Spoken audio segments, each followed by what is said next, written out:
Unplugged my. Hi. Good morning, good evening, everyone. Good morning for those who are joining us here from the United States or this side of the world. And good evening for those who are in Asia. Good afternoon for those who are in Africa. I know that some of you are, everybody's joining from different parts, and good afternoon for those who are in Europe as well.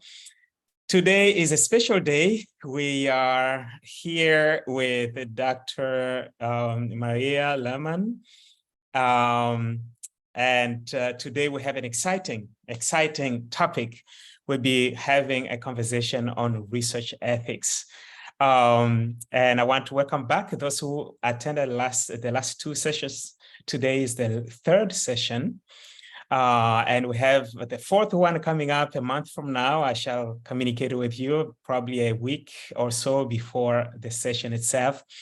We are really delighted to have so many great experts on qualitative research to talk to us. Dr. Maria Lahman is a qualitative methodology professor at the University of Northern Colorado in the state of Colorado here in the US.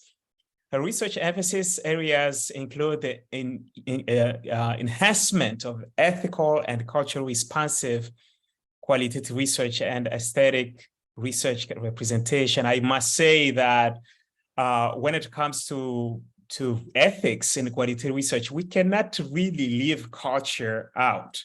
They kind of go hand in hand. Maria is the author of 2 textbooks and the forthcoming one, which is an introduction to qualitative research with Sage Publications. Maria lives with her spouse and 2 children in Greeley, Colorado, with a flock of urban hens. That's a good one. If she ever has free time, she uses it to garden, read, write, and cook. And I want to say that Maria is not, is not a new friend as far as I'm concerned. Even for those who are members of the Asian Qualitative Research Association, will definitely recall her because she visited us as a keynote speaker in the Philippines back in 2018. Was it? I don't know, 2018, something like that.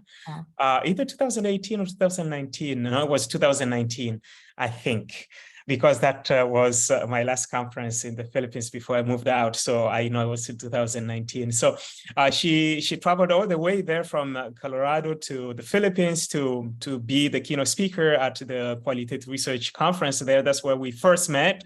And ever since, we have been in touch, collaborating on certain activities. And she invited me to be a guest on her platform, and today she's speaking on this platform. So it's just wonderful to have somebody who is willing to share her knowledge. She's a prolific author. She has several publications, and one I always want her to talk about is ethics, because we don't have a whole lot of people who love to talk about ethics. And so let's get started. I'm going to start with some questions, and for those who are in the audience, please post your questions there on Facebook. I will try to get to those that come up. I'll go with first come, first served. So when we finish the questions I have prepared for Maria, we'll go to those that we have on Facebook. So if you have a question, you want it to be answered, post that as quickly as possible. So let's get started with the questions that I have prepared for you. Dr. Maria, why is ethics so important in social science research in general? I think let's start with that big umbrella. Yeah, and Safari, first, I want to thank you so much for inviting me. This is such a great opportunity, and I really appreciate how international the reach of your group is. One of the things I've always enjoyed about working with Safari is we talk about our children. And as soon as this session started, I noticed my son had unplugged my computer.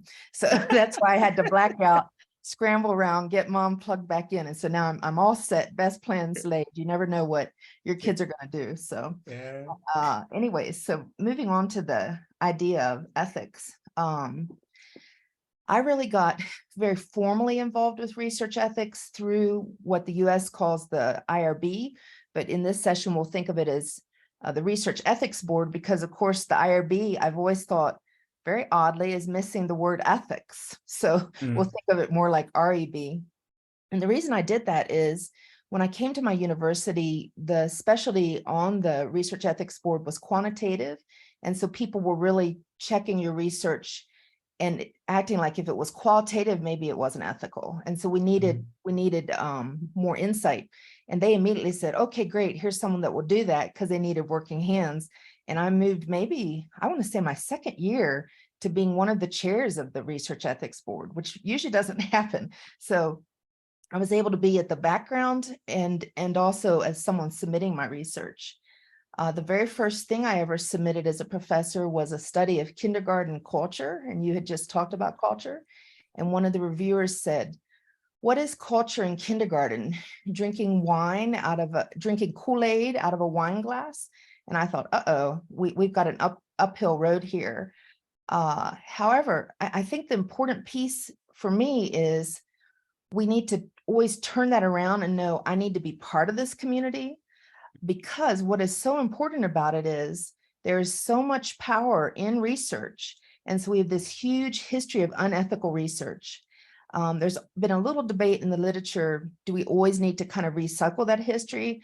And I feel very strongly we do, because if we get removed from that, then we really risk perpetrating more unethical research. And we know we're not completely out of that. And so the US is a great example. When the world realized that we were having the unethical, and really we need a much stronger word than that, research with the Nazis, the US said, well, these are barbaric people, we would never do that. And we found out our doctors do that, the government did that, researchers with hospitals did that.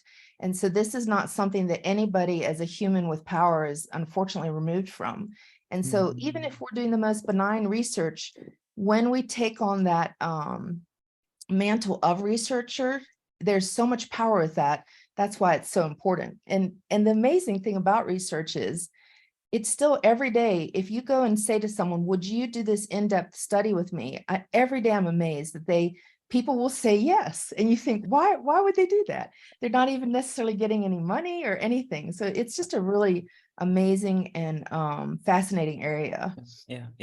And yet there are so many ramifications of ethics, depending on the obviously on the culture, depending on the participants, the geographic location, the national identity, national culture, and whether people are educated or not educated, illiterate or not literate, people in the city, people in the remote areas.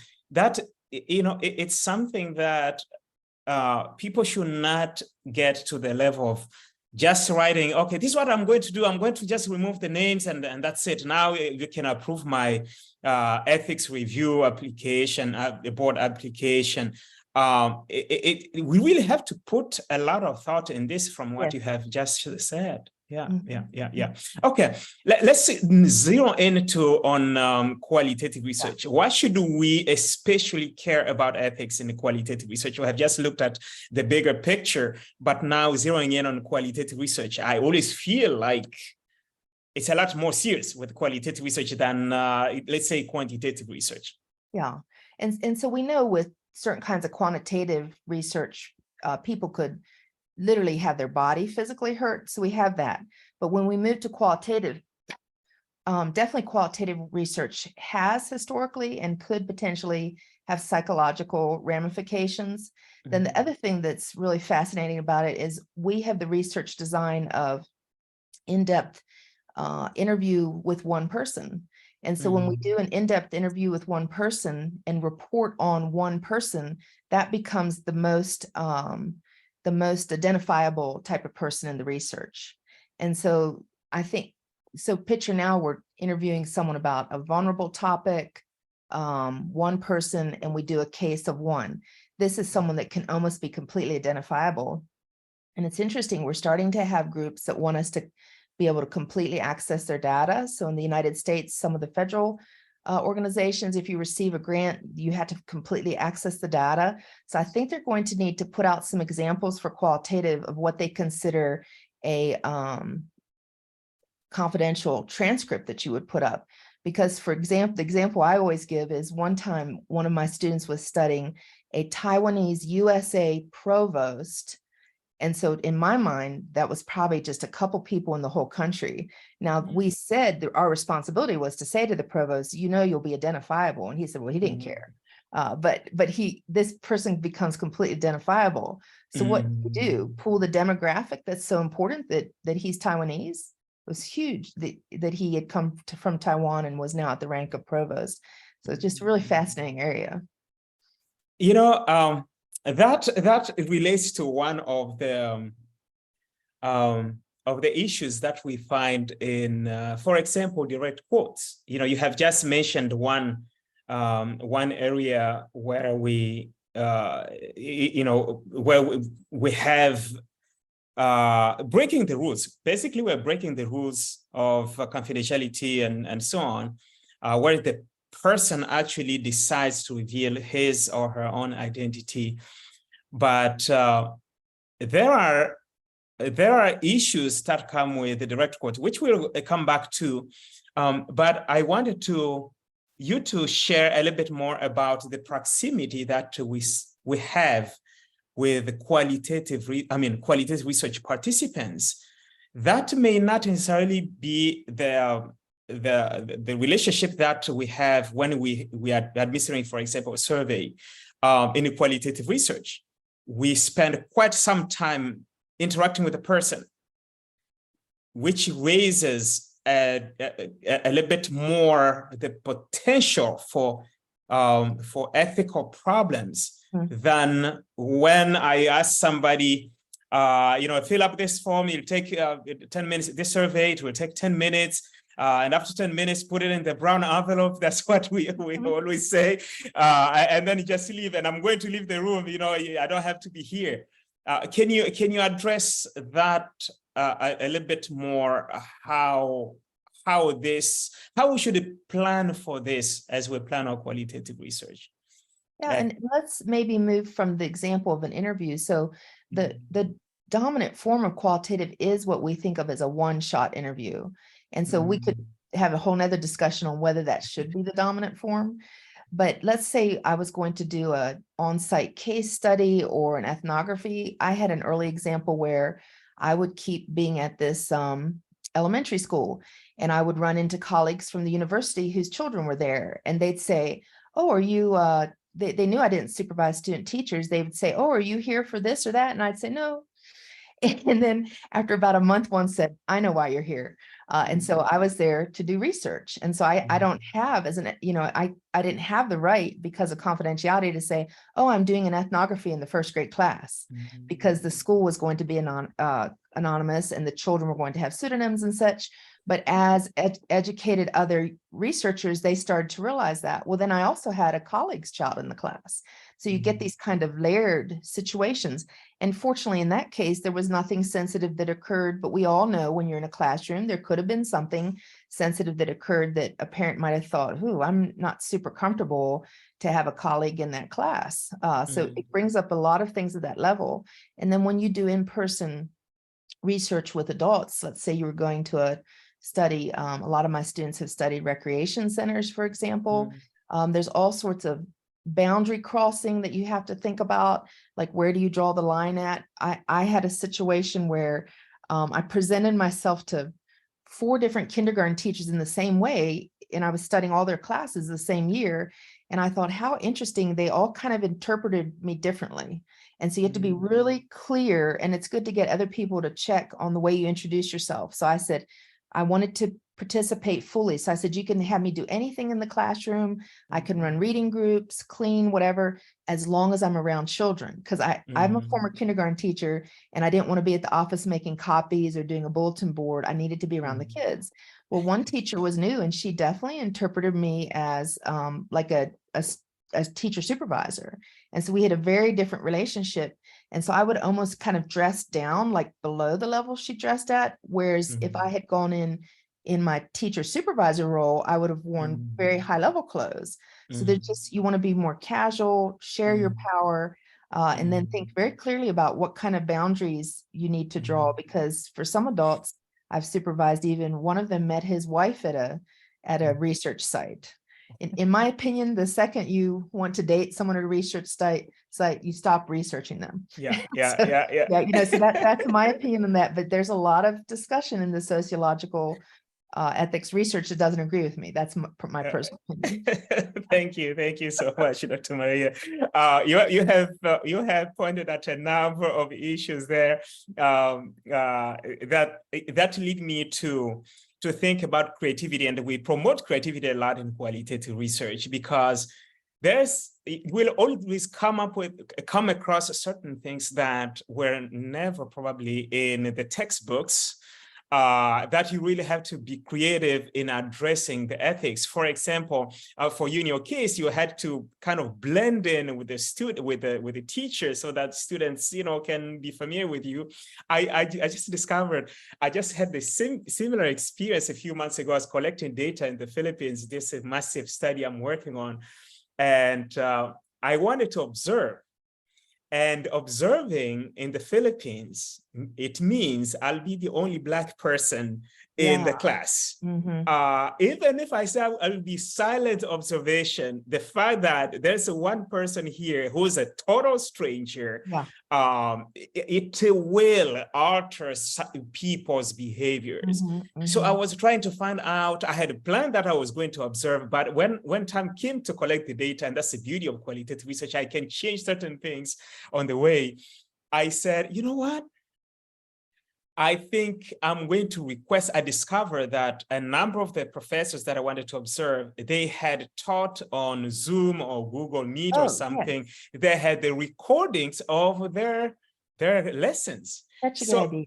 I just decided to ask them to send me recordings because that is authentic material that is not affected by my presence. So we have to be very creative, but we just have to take some time to think about these things because it's not something that we just jump on just like that. I don't know if you wanted to add something to that. Well, your situation, you would often be perceived as though you're evaluating someone.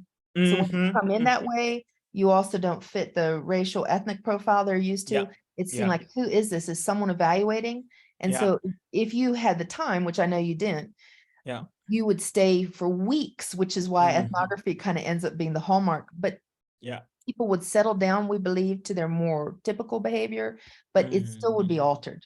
It will. And yet, you know, that comes at a certain level of an ethical practice, especially if they perceive you as being in a supervisory role, or somebody who can, you know, who have power over the participants. Right there, there's an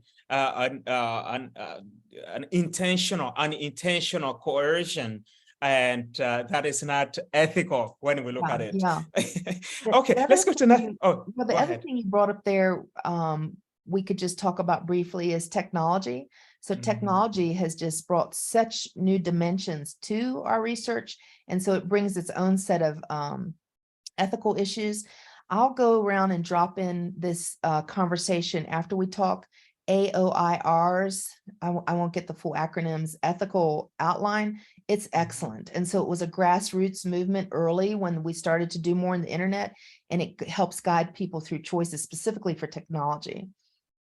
That's correct. That's right. Let's go to another question. By the way, I want to welcome all the people. I see that people are mentioning that the different countries are joining from India, Australia, Philippines, and the US. Welcome from all those different countries. Let's go to another question. This is getting exciting, but I don't want to run out of time. I want to still save some time for questions. So those who have questions, please don't forget to put them there. What are some of the challenges that you have seen commonly faced, either for you as a researcher or for your students when they are either planning or conducting qualitative research? I think the one that will come to students' mind first, and certainly some colleagues, is thinking about the research ethics board process. And you know, unfortunately, it's somewhat localized, and so each country and then each institution has their own way they interpret that. But the point I want to make is try very early to understand what that process will be. And so hopefully there's clear information on your institution's website. If not, try and speak to other students that have gotten through that. If you have an advisor that pays attention to that, which they don't all, try and see what their advice is, and work in these processes early. So even as finely tuned as I felt like my university's was, I'm not directly on that board anymore, we had someone leave. And so as soon as someone left, we got this kind of backlog of research. So as much as possible, get your work in early so you have your IRB approval, your research ethics board approval early, and pay attention to all the detailed questions they're asking you. And then the reason I particularly want to emphasize this for us as qualitative researchers is most of the infrastructures are set up asking more like biomedical or quantitative psychological questions. And so I just had a student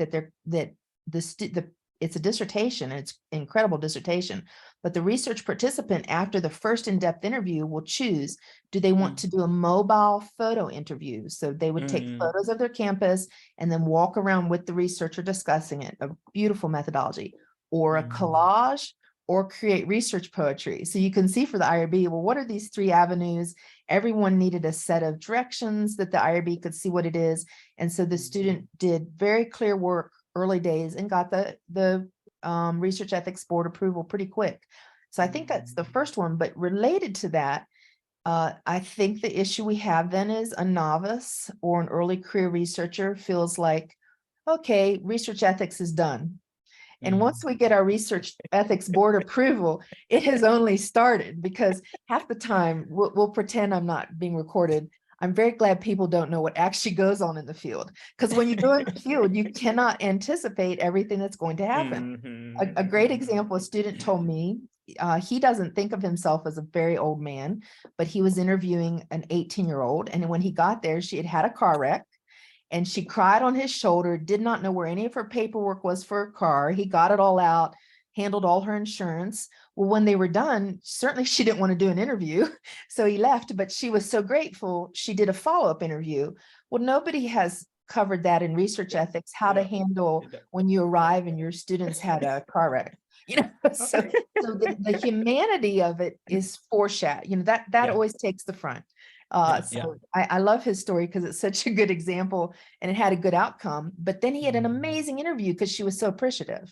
So the humanity will always take the forefront, and the researcher is right behind that, I think. So thank you so much for that illustration, and especially your emphasis on the concept of humanity. This is a concept that I emphasize a lot in my teaching, qualitative research teaching, and also qualitative research training, that I think one of the reasons why I am sold to qualitative research, I'm not against quantitative research, but I'm sold to qualitative research, is the humanity aspect of it.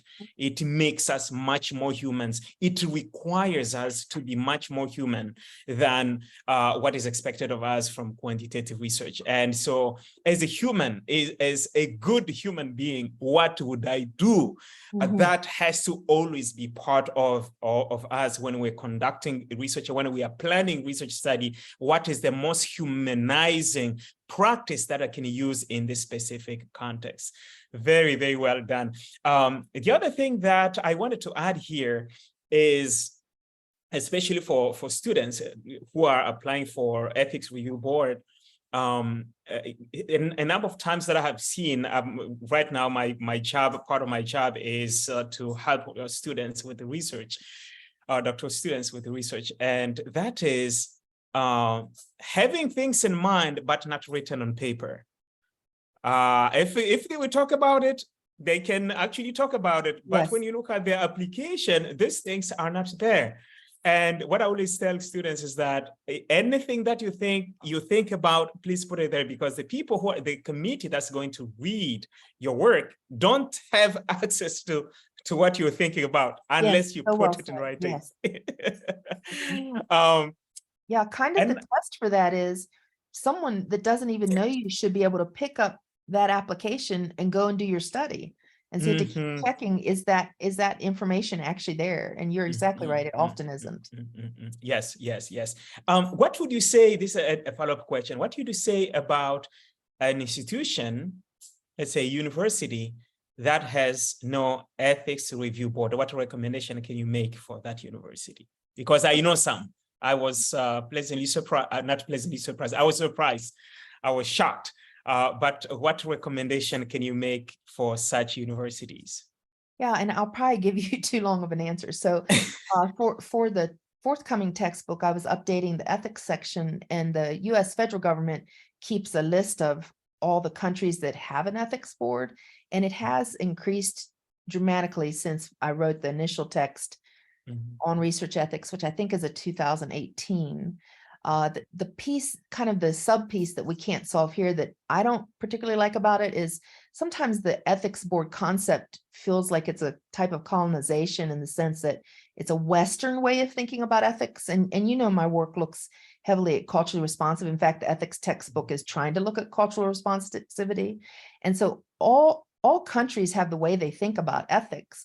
But what kind of happened is, since these Western countries jumped in after World War II with the Nazis, it was almost set up like this is the way to be ethical. And so the big issue, of course, is always the difference between the US being a highly autonomous country and other countries not having more like a kinship over autonomy.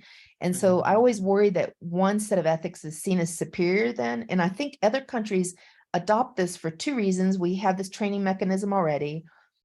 Senior scholars receive degrees in a Western country, and monies are held up from global grants. So you have these high stakes things like, well, what's your infrastructure?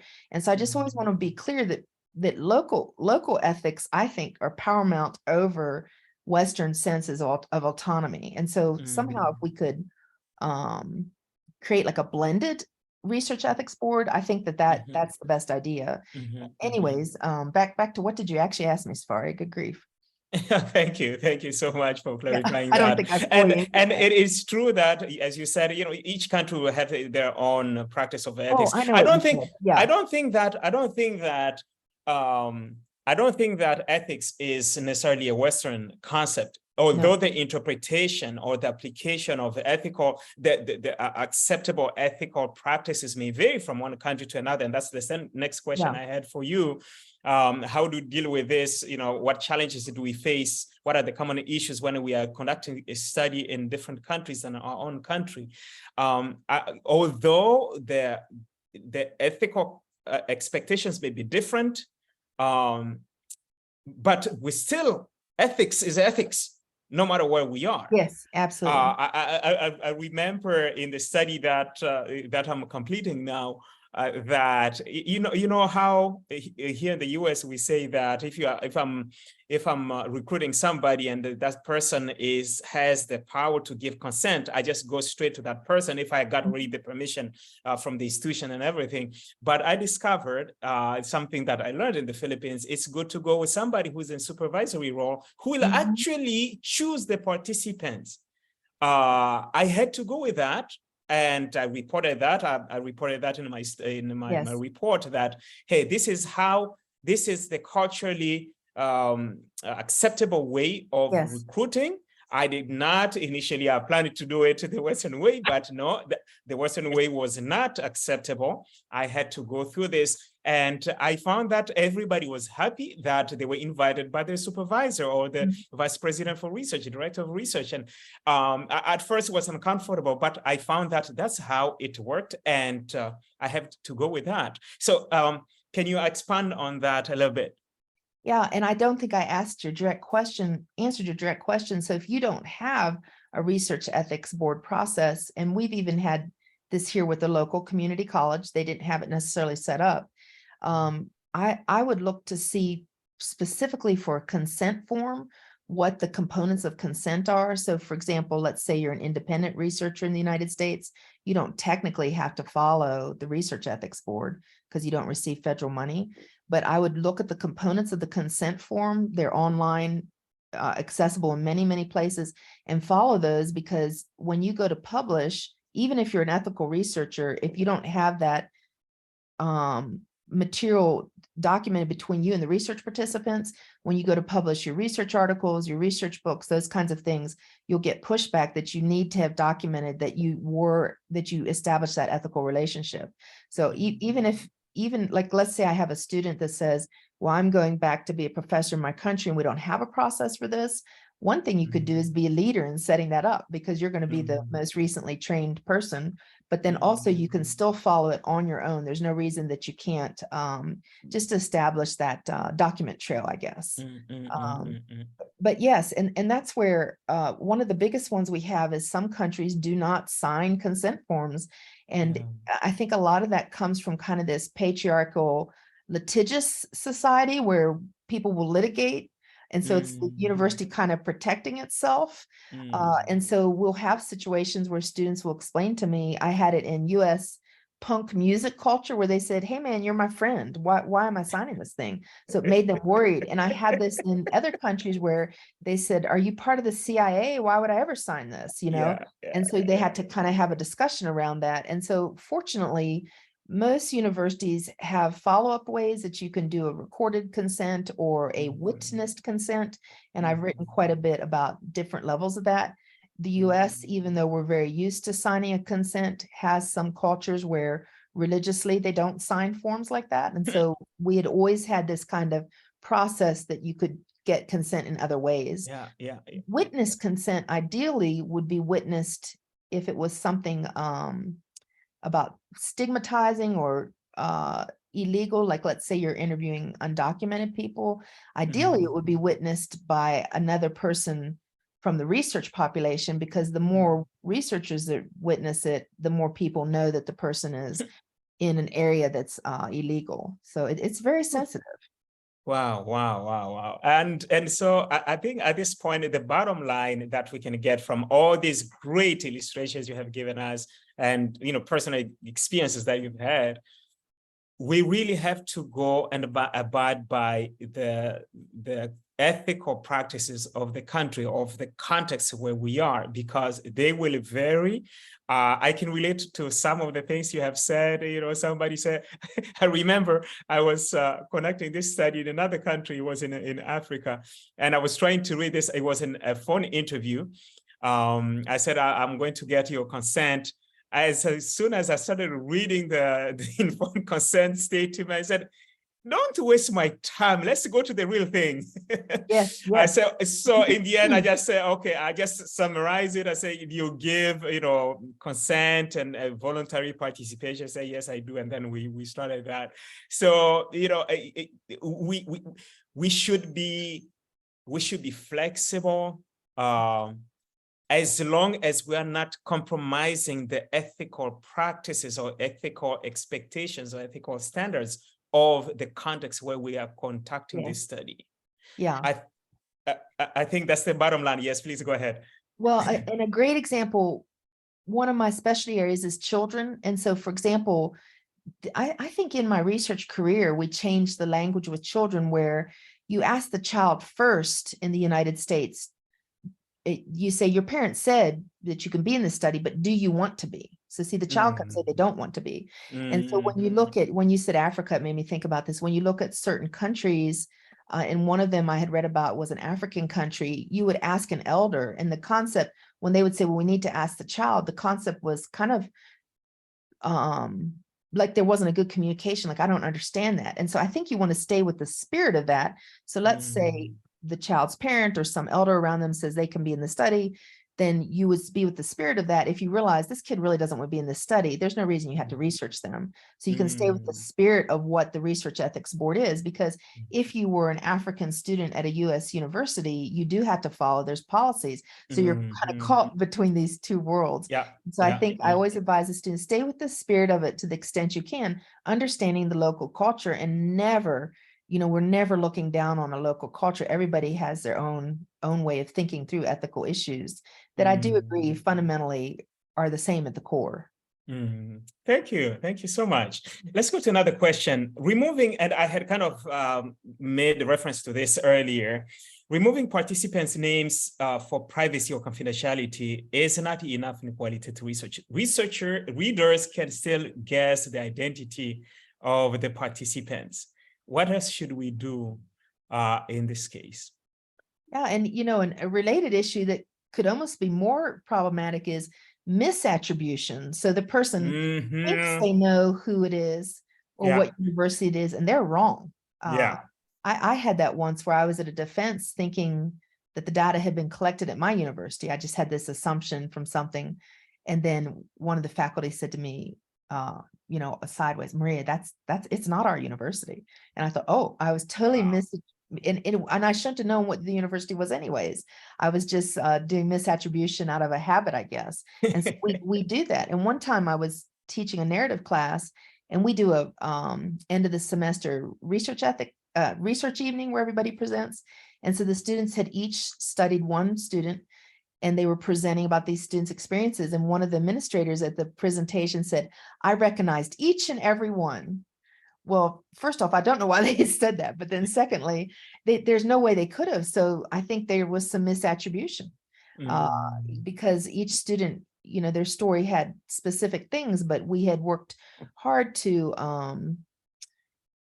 take some of the demographics that were more unique. So for example, one of the people was a white European from a very specific country. She was the only one on the whole campus from that country.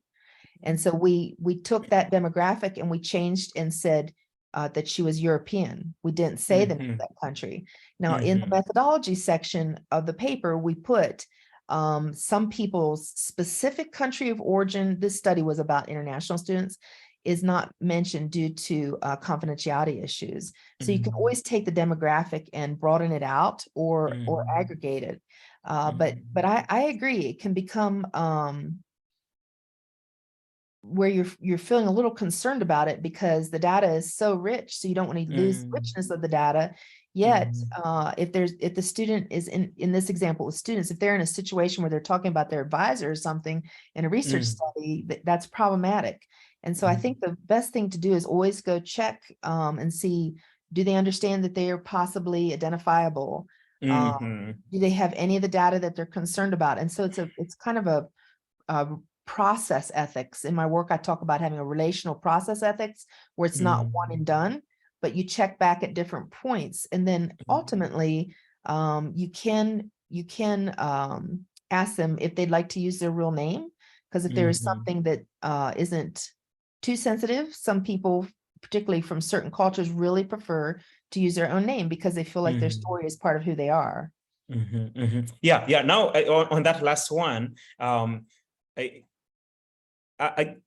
have the principle. Please help me if this makes sense to you, that if somebody requests that their name or the name of the research setting, in this case could be a university, is something that is going to benefit them, and they want you to put that there, that's the principle I go by.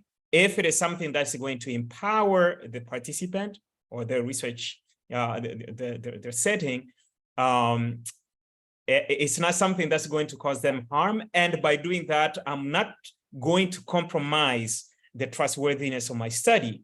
Then I feel that I can do that. I don't know what you think about that. Yeah, I absolutely agree with it. We can use real names if the person wants to. And what we started to see when I was working with the Research Ethics Board, 20 some years ago, is certain groups, and this sounds like a little bit of a generalization. So for example, African Americans would sometimes say, I want to have that as part of my story.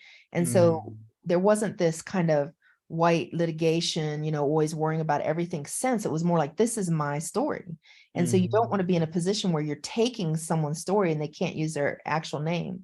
Another piece with that is maybe they would like to use a version of their name. So like their handle or something like that, but they still need to know that they're usually identifiable through that. If they're using it in social media, you can still track that down usually. And so I've always been a proponent for using real names if there's a reason. If the person is, but as a researcher, we know the power of once something's published, it's there forever. So if they're involved in anything that maybe they're talking about a boss, or it would have any kind of monetary repercussions, or there can be developmental repercussions. They're a younger person and don't understand the impact later in their life. So there's these different areas of repercussions that you have to help them think through. That's the main thing, I think. Thank you so much. I came across some, I don't remember, as you were sharing, it just came to my mind. The author was saying, I don't remember where I read that. The author was saying that some minority groups are against this confidentiality of removing the names because it perpetuates the oppression of their voice not being heard. That they really want their names to be there so that their names, I mean, their voice can be heard. So again, these are the things that we have to think about. It's not just about removing the name. It's a whole lot of things that are involved, especially when we're doing qualitative research. Okay, we have only 9. That made me think of, I think of too many things. So I have a sub area of methodological work on pseudonyms. And so one thing we really want to think about, and I'm speaking directly to white people, is when you do a pseudonym, you need to not anglicize the names. And so we have this history of taking someone's name and changing it, let's say their name's Alberto and I change it to Robert or something. And so the best thing to do, if we are going to go the pseudonym route, ask the person what kind of pseudonym they would like. Now they might anglicize their name. I've had children name themselves after Ariel the mermaid. So you have to be open to what they're going to do. But the best idea is to, since we're qualitative, we're right there with them, ask them what name they'd like to use for the pseudonym. Wow, that's amazing. These are things that I've never even thought about. Interesting, and it can be quite complex when you have too many participants. I can see that when you have like 6, 7, 20, 10, maybe up to 15 participants, but it's a study that is a massive study, and you have more people. That's different. That becomes a challenge. All right. Let's go to your books. We have only 17 minutes to go. I see that we have one question here, but before we go to that, let's talk about your books. Can you tell us about your qualitative research book, the ethics book, that, so that people know about this one and maybe they can get information about that? Yeah, and if your library, if your institution has a subscription to SAGE methods, it is in there now. So that would be one way to get it more affordably through your institution. And of course, some institutions even let students request a text, so you could get it through your library perhaps. And I do know that it's gone into more secondary markets out of the Western market from where I write from. So, because getting access to that kind of thing is always tricky. But the main contribution this textbook has is all of the social science research ethics books. We review the history, we talk about current practices, considerations. And what I tried to do here is also add that you as a researcher should consider doing what I call aspirational ethics. So what could you aspire to above and beyond what are the minimal procedural ethics that the research community requires for you to be in good standing? And so I have a set of questions, activities for you to go through as you think about creating that. And then I put forward my research ethics stance that I've developed with colleagues that I call culturally responsive research ethics. It really drew heavily on Ellis's early work on relational ethics, and I'll put the reference in for that later. Carolyn Ellis, the mom of autoethnography, of course, has this incredible article where she told about different things that she did that she wasn't sure she would do that way again. In this article, Relational Ethics, I think it's from her dissertation where she studied fisher folk. And so that was really pivotal for me. And then I wanted to also bring to it the idea of reflexivity and responsivity, so that when you enter, even when you enter your own culture again, you're often more, it depends on your culture, but you're often more highly educated than your culture. So you still will sometimes be out of step. So don't assume just because it's your near culture that you'll be right in step. So you have to have reflexivity with that also. And so how can you have this set of tenets as you move forward into that, so you're ready to, one of them, for example, is cultural humility. So you're ready to humbly enter the research relationship so that the person you're researching can have the utmost dignity within that relationship. Thank you so much. And I'm glad that you have prepared the resources that you want to share. I will, once you share that, I will share them on Facebook for those who are watching this. And by the way, if you want to get the title of her book, or the ethics book, that is what I put on the flyer. So if you go back to the flyer for this session, you'll see it there. Let's go to the last question, and then we'll take the questions from the audience. I have 2 questions ready from the audience. What other books other than the ethics book? What other books or articles do you have out there that you would want to share with us so that people are aware of these?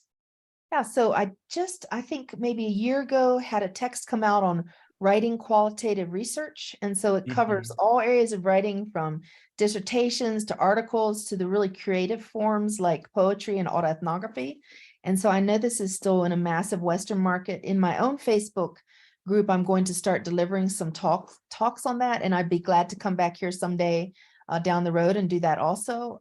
Because as we know, it's one thing to get the data and then get the study written for a class or something, but that leap to publishing, and this group is so fortunate to have Dr. Safari, because this is a specialty area of his. It's one of the first ways I met his work, and I thought, this is so interesting. We have such a similar mindset, because there's a practical aspect to that must be made transparent. And sometimes we work so cerebral. It's like, what are we doing here? I need the next steps. And so that book tries to provide that. And also organizational ideas for when you get very depressed because it's just you and your computer. And then the other forthcoming text I'm very excited about. It's an introductory text. So that was a huge amount of work, but I wanted to think about, with so many introductory texts, what is a contribution I could bring? And so what it does is, in the chapter, for example, where I talk about material data, what sometimes we call documents, records, I found out that some Indigenous people really dislike the word artifacts. And as soon as I heard that, that made sense to me, because it's this idea, you pillaged our stuff, you went and put it in a museum, now you're charging us to see it. So when we use it as a researcher in a different way, it has that sense that we're tied to. And so that whole chapter features Indigenous researchers, while I'm also teaching you about how to do material data collection. The interview chapter features, well, how would we study children? Another chapter features people like homeless people. And so each chapter is trying to feature different areas of culturally responsive research while teaching you about introduction ethics. So you can imagine this was a huge task, and we'll figure out if I did it okay or not. Wow. Fantastic. It's I'm always amazed how you are able to break things down, but also bringing the humanity into your publications, Dr. Maria. I know we both share the breaking down things, making sure that they are practical and easy to understand, but you always, I think you must have liked poetry, because you know, you bring in humanity much better than I do with my publications. So thank you so much. I don't know if I agree, but that means a lot to me that you say that. Yeah, definitely. Okay, let's go to the questions from the audience. The first one comes from Dr. Ariel Ramos, who is a good friend of mine from Cebu City. You have been to Cebu, Dr. Maria. We were together there. So and I think Dr. Ariel was in my group sometimes. Oh, there you go. He's he's 2 hours from Cebu, where we were at the conference. He says, is it, and I'm putting it here so that you can see it on the chat area there. Is it ethical to include a certain degree of deception when dealing with sensitive aspects of a subject's behavior, just to triangulate information when doing qualitative studies? This is definitely something that is out there, I know, but I'll hear from you, the expert. Okay, I want to see the second half. Yeah. So one thing that's interesting about when you're a research ethics board chair, the best ones don't just think about what their niche area does. So for example, I know that I'm personally not comfortable with deceptive research, so I'm not a great person to do that. But we have learned so much from researchers that do deceptive research. And so we have what we consider really big deception. So people might not even know you're a researcher, and some research ethics boards maybe or might not let you do that, but we have a huge history of that. Or smaller deceptions are in psychological research all the time. And the way that's handled, of course, is in a qualitative study, they would say, this is the construct we're studying, and I'm going to do a debrief once the study's done. And then the person learns completely about what was going on. But usually the construct that's explained is a larger one, not the exact specific one. Because let's say if I said, I'm studying gendered relationships in small spaces, well, then everybody gets tense and they're thinking about gender. So maybe instead they say, I'm studying socialization. But the person knows, and they sign that they'll find out about that later. Mm, If the question is more about when we go into a site not revealing every single thing we're interested in, I think it's okay in the sense that people will say to me, well, what are you here studying? And I'll say, oh, I'm studying how kids interact with each other in the classroom. I don't have to specifically every time say I'm studying gendered interaction. So if the person wanted to dig in more and more, I'm certainly never, I guess, let's get down to my answer is saying withholding some information is different than lying. So deception is not the same as lying. So I would not personally say something that was not true. Does that make sense? Yes, yes, yes. But it'll all come back to what your research ethics board allows you to do. On this one, there's a ramification, and I have come across this somewhere, but I want to know your perspective on this, that there may be studies, I can think of an example right now, where if you reveal that you were conducting a study, people were really not, they will just shut up the door. And so you end up conducting the study, people not knowing that, but you are required ethically after you're done to reveal what has been happening. So you're running the risk of people saying, you know what? Okay, fine, you can use the data, or no. Yeah. No, I don't want you to use this data. What is your take on that? And for me, if someone withdraws data, I'm going to allow them to withdraw it. And so some people interpret that differently, saying at the point that they say, I don't want to be in the study anymore, you couldn't take more data, but they couldn't withdraw the data. So that's interpreted differently. I thought of it's a reverse thing I'd like to say to what you're saying is, I think oftentimes people will let us into sensitive places to do research that we think they might not. So, I mean, the United States hate group, the KKK, the Ku Klux Klan, they've let researchers join. I saw this lovely study, and I can never find it, where two researchers were going to join a survivalist group, so hardcore militia. And so they just signed up, paid their money, and got a couple guns and went there with their car. The people immediately realized that they weren't survivalists. And so they took them around all weekend and were like, hey, this is these two professors that are really interested in us, and they had a great time and they learned a ton of stuff. And so they were nervous for a minute, but they just didn't have the hardcore information to infiltrate it, even though they had permission to. And so I think oftentimes we don't necessarily have to be as deceptive as we think we do. Yeah. Wow. Ladies and gentlemen, I think you can understand how complex this whole thing is. Each context has its own reality. Again, I firmly believe that in qualitative research, dealing with ethics is much more complex than when we're dealing with the quantitative research. We are going to the last question, and that comes from a good friend of mine and colleague from the city of Puerto Princesa in the Philippines, Mr. Lino Cabrera. He's asking what steps should be taken for the safety of our participants. I think that's a very good, by the way, we have a chapter on that in the Sage Handbook of Qualitative Research in the Asian Context. Okay. Mr. Lino, if you want more details on that, because we will just take only like 2-3 minutes to address this, but if you want to really dig deep, you may want to read that chapter. But go ahead, Dr. Maria. And do you think he's, by safety, is he literally meaning physical safety or confidentiality? I believe so. I believe so. But let's address the physical and probably the psychological. Yeah. I just think this idea of process responsiveness in ethical research. So it's not like they've written the consent form, we're done. Because we have to remember, we understand what we're entering into to the extent possible. A research participant, it could well likely be the only time they've been in a study. They don't necessarily understand that. And so I've had women I've interviewed who said, oh my goodness, I was amazed at how emotional I got about that. I didn't think I would be, because it happened 20 years ago. And so then I need to take the time to make sure, do they have the resources? If they want to follow up with a therapist, for example, do I have a free hotline that people would want to call, things like that.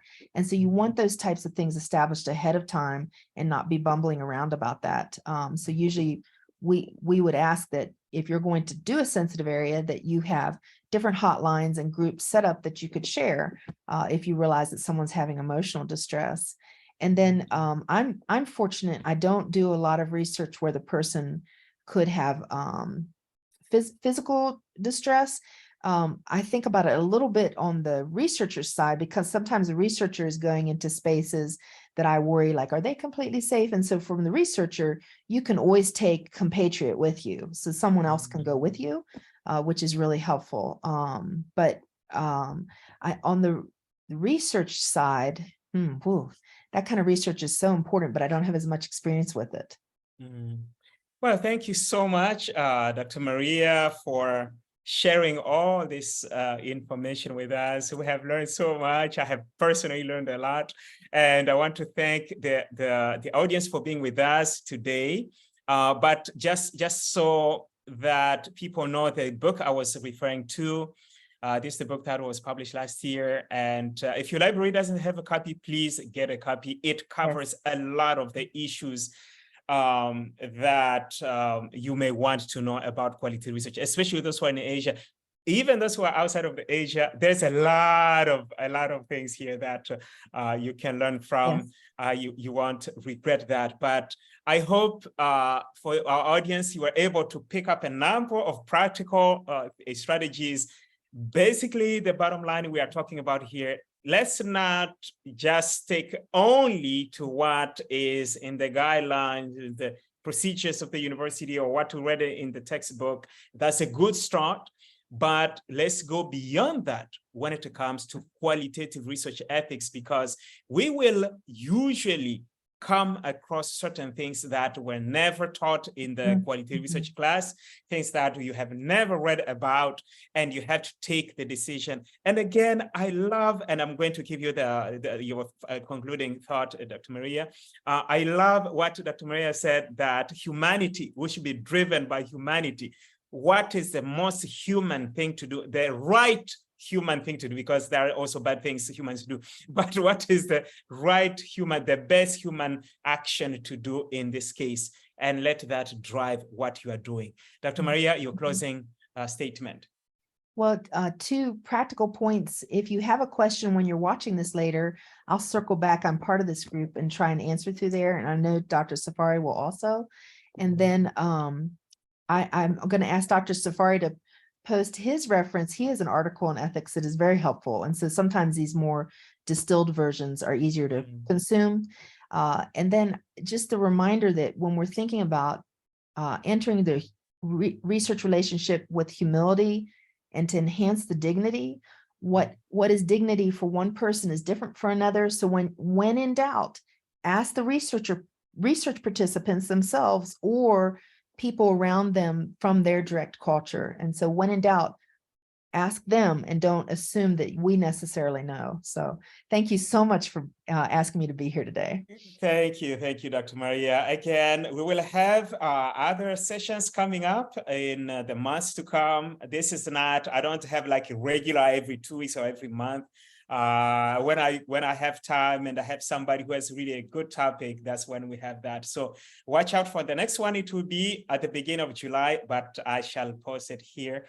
Thank you so much for coming. Let's keep interacting here, post questions here or comments, or share some resources here on qualitative research so that we can all continue learning from one another. You take care, everyone. Dr. Maria, thank you so much for being with us today. Okay, I have just stopped the live streaming.